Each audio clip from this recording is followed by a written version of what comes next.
Welcome to Boring History for Sleep. You're here now, safe. The world outside may be busy, but in this moment, all that matters is stillness. Tonight we step backward, far backward into the worn, sun-baked stones of ancient Rome, not the triumphant Rome of conquest and colosseums, no, but the quieter Rome, the messy, murky, utterly human side of empire.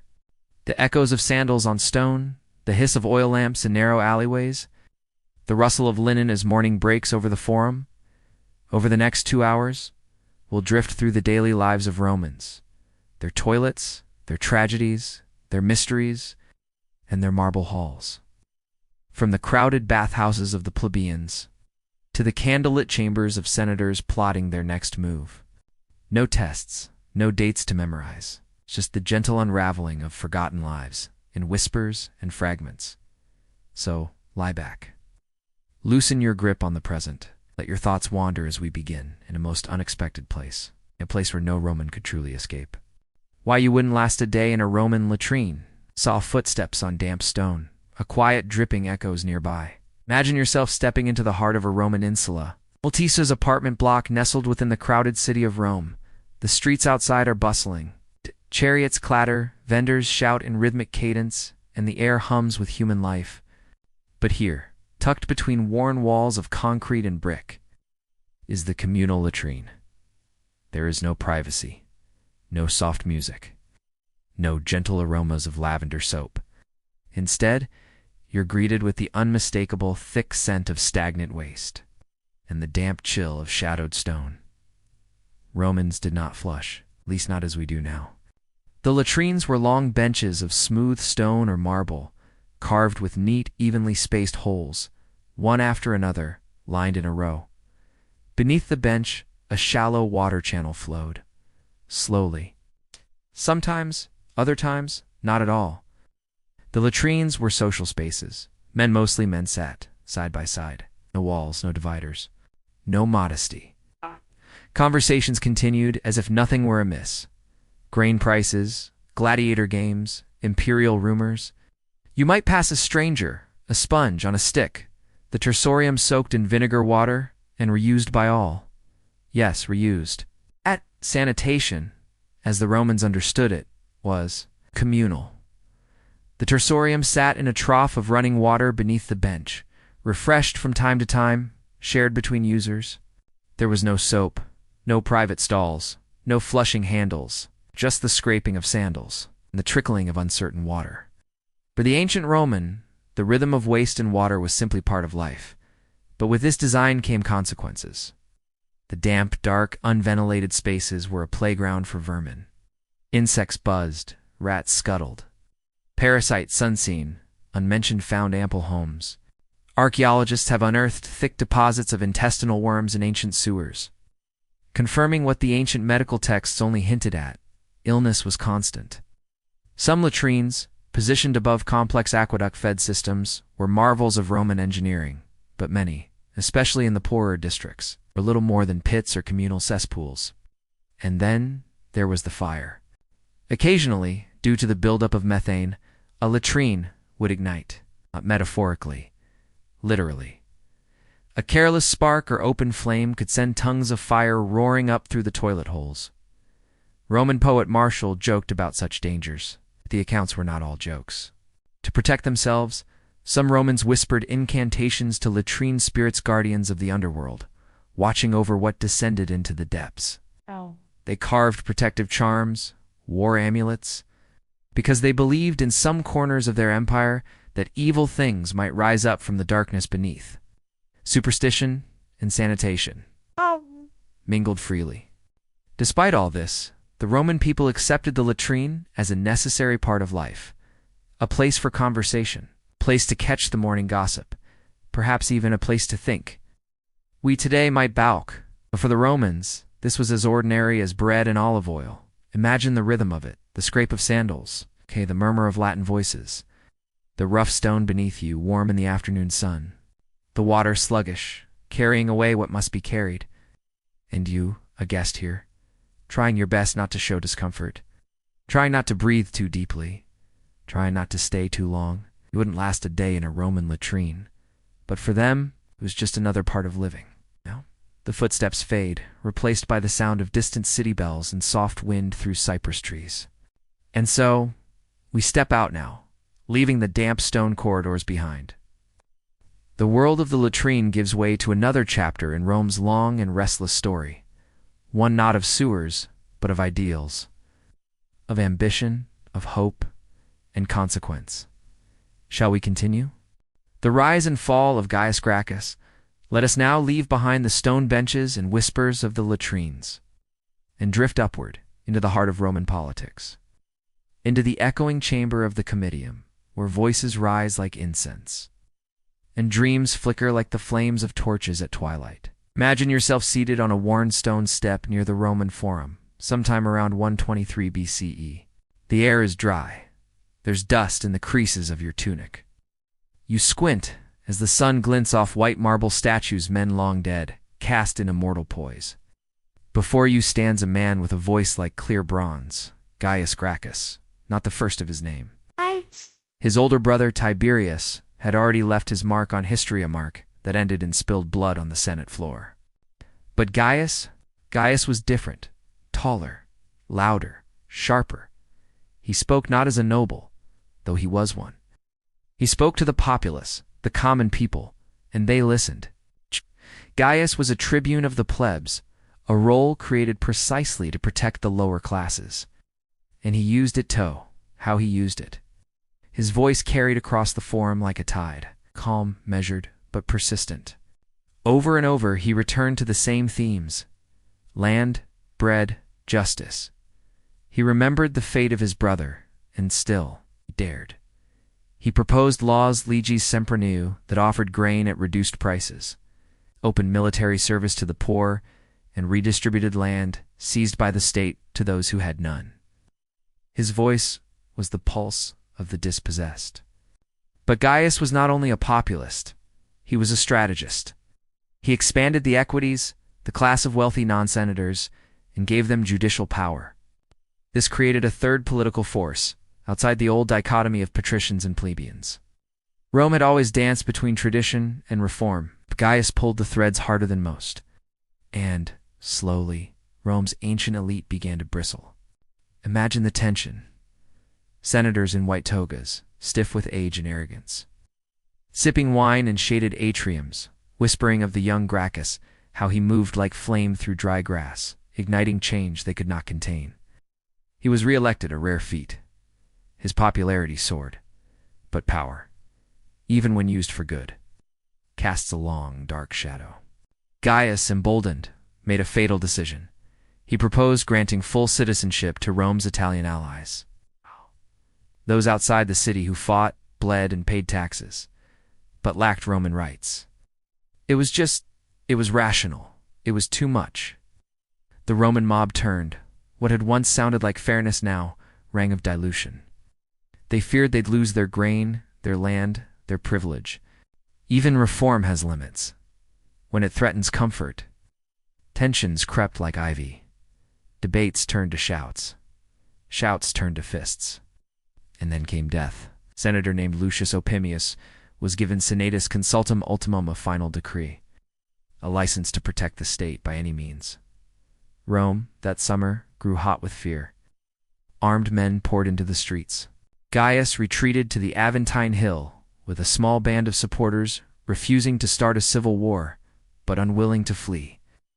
Then, one morning, as mist clung to the paving stones, the Senate's forces closed in.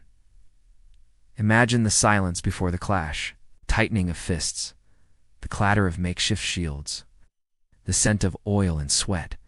Gaius did not fight. He fled to the Grove of Furies, a sacred place. There, accompanied by a single servant, he took his own life. Or perhaps the servant did it for him. History, as always, is uncertain. His body was desecrated, his head taken, weight filled with molten, led by bounty hunters seeking payment. A final insult to a man who had tried to speak for the voiceless. And yet, his laws lived on. Some were repealed, others endured. But the name Gracchus-like, a soft echo remained. Rome had shifted. The Republic, once stable, now swayed more easily under the weight of anger and ambition. Gaius Gracchus became more than a man. He became a warning. A flicker in the timeline where Rome might have chosen a different path. A moment. Suspended between idealism and inevitability. The quill scratching fades. Footsteps return slow and measured as if walking through a memorial. We leave the forum now, quieter, a little heavier, but there are other shadows waiting, not of bloodshed but of secrecy. Down narrow stairs. Behind hidden doors, in temples lit by flickering oil and whispered vows. Come with me now, to the mysteries of Mithras. The mystery of the Mithraic temples now. We leave behind the blood and marble of the Senate, and slip quietly into another Rome. A hidden Rome. Not the one of public speeches and grand spectacles, but a private, secretive realm. One that existed beneath the very foundations of the empire. In silent chambers, carved into rock, you are standing now at the mouth of a Mithraeum, temple. But not like the grand temples of Jupiter or Venus, open to sun and sky. This one is low, narrow, and dark. A cave, often artificial, designed to feel buried in the earth. You must stoop to enter. The air is thick with incense, musk, and age. Candles flicker along stone ledges. In the center of the chamber, Mithras. He is frozen in a moment, slaying a bull.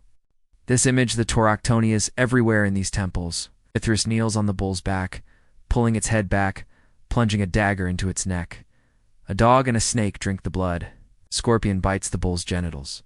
The sun and moon gaze down. But this is not a violent act, not to the followers of Mithras. It is a ritual moment. A symbol of cosmic renewal, of struggle, of triumph over chaos. A language written in image, not in text. Because We do not know what the Mithrases truly believed. That is the great silence at the heart of this cult. Imagine yourself as one of them. You are a Roman soldier, perhaps, posted far from home. The empire stretches endlessly icy rivers in Germania, sun-blasted deserts in Syria. Your days are filled with routine, with war, with waiting. And then you are invited. Quietly. Initiation is not public. It is not announced in stone. There are no surviving holy texts, no sermons etched into marble.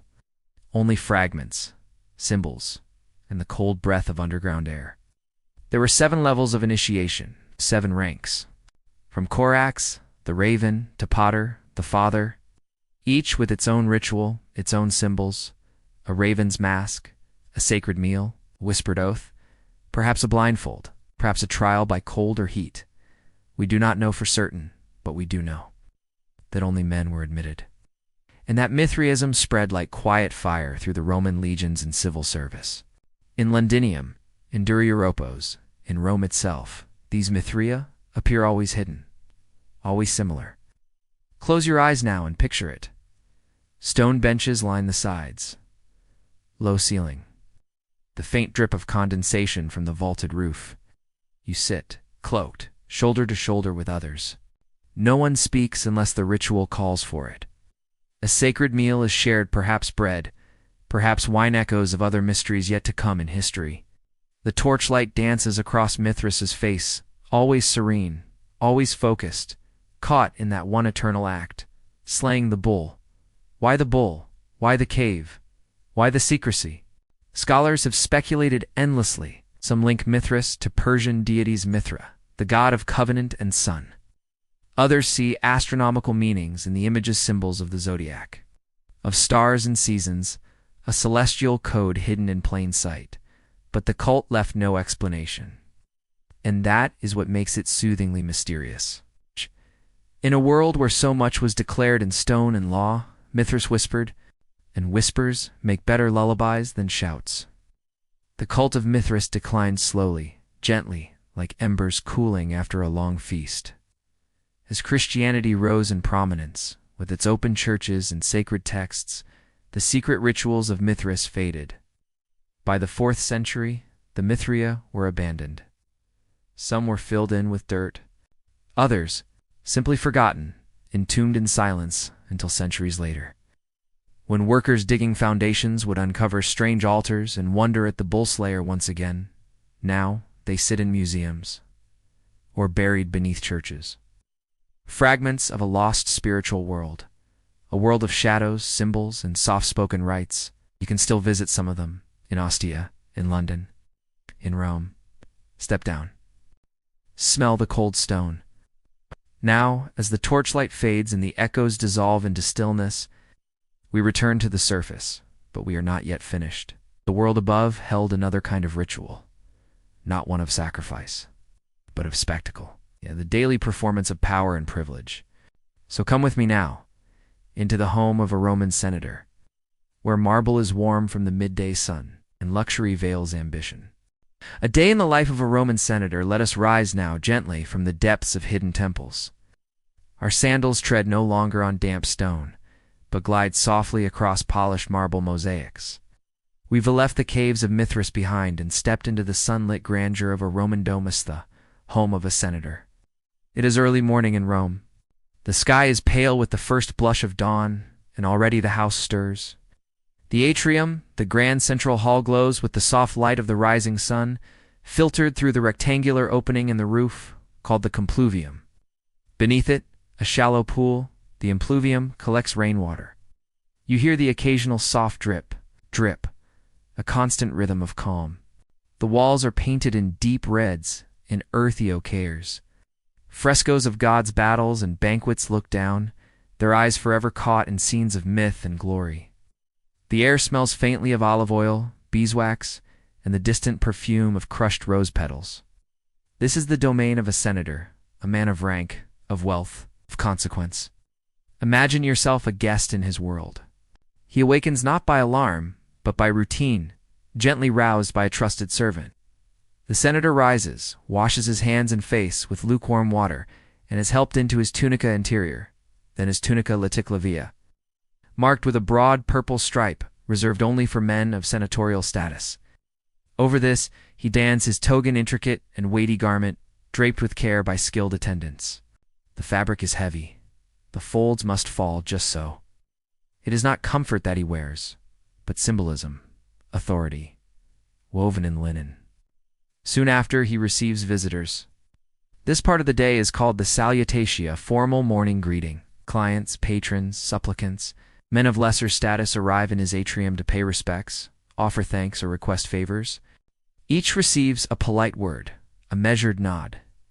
It is a ritual, one of silent negotiation and visible hierarchy. The senator may speak little, but his presence says much. Later, he is carried by litter through the streets to the forum. The journey is not long, but he does not walk. Walking is for the commoner. The crowds part, slaves clear a path. His sandals never touch the dust of the streets. In the Senate house, he debates or perhaps merely listens. The issues may vary. Taxation in Sicily, rebellion in Gaul, the price of grain, the construction of a new aqueduct. The speech is formal, measured, no shouting, no chaos. Even disagreement is dressed in courtesy. And yet, the power games are endless. Alliances are hinted at, never declared. Enemies are smiled at, never named. A gesture, a pause, a well-placed silence. These are the tools of Roman politics. When the session ends, he returns home, or perhaps to the baths.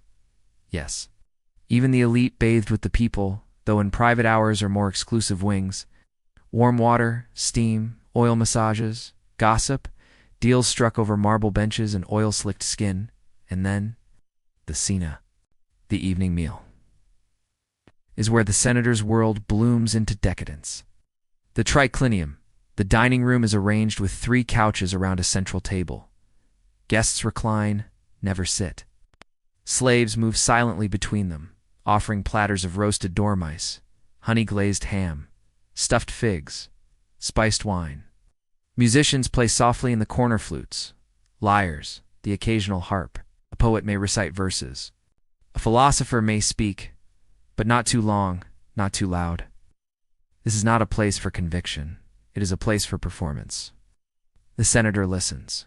He nods. He sips from a goblet carved of glass imported from Egypt, light as breath. He laughs, but not too heartily. His every move is calculated. He is always aware that he's being watched. Even in leisure, he performs power. As darkness falls, the guests drift away. slower now, softened by food and wine. Torches flicker in brass sconces. The air is thick with frankincense and fading conversation. The senator retires. Perhaps he reflects briefly on the day's debates. Perhaps he writes a few lines of correspondence by lamplight. But mostly, he sleeps. Because tomorrow he must rise again and repeat the cycle. The rhythm of the Roman elite. Predictable, demanding, draped in elegance. But underneath, always pulsing with ambition, always watching, always climbing. The fountain's flow softens, fading now into silence, as if the city itself is drifting to sleep. And now, dear listener, we too return. From latrines to lost temples, from fiery speeches to silver goblets, we've wandered through a Rome that was not just emperors and conquest, but something more intimate, more textured, more real. And as the stone steps of history fade beneath your feet, you may feel the past slipping away, quietly, gently, leaving only stillness behind. And so, we close the gates of Rome behind us. Its fires dim, its voices fall silent. The marble halls and narrow streets settle beneath the dust of time. What remains are impressions, the cool touch of carved stone, the hum of hidden rituals. The rhythm of daily life, imperfect, unmistakably human. You've walked among them now, not as a spectator, but as a quiet traveler, observing, absorbing, wandering, but never rushed. The Romans are gone, but their world still echoes in old bricks, in forgotten customs, in names and words that remain, and in dreams. So rest, traveler of time. Let the past cradle your thoughts and the night carry you gently toward sleep. You are safe now. You are still. Good night.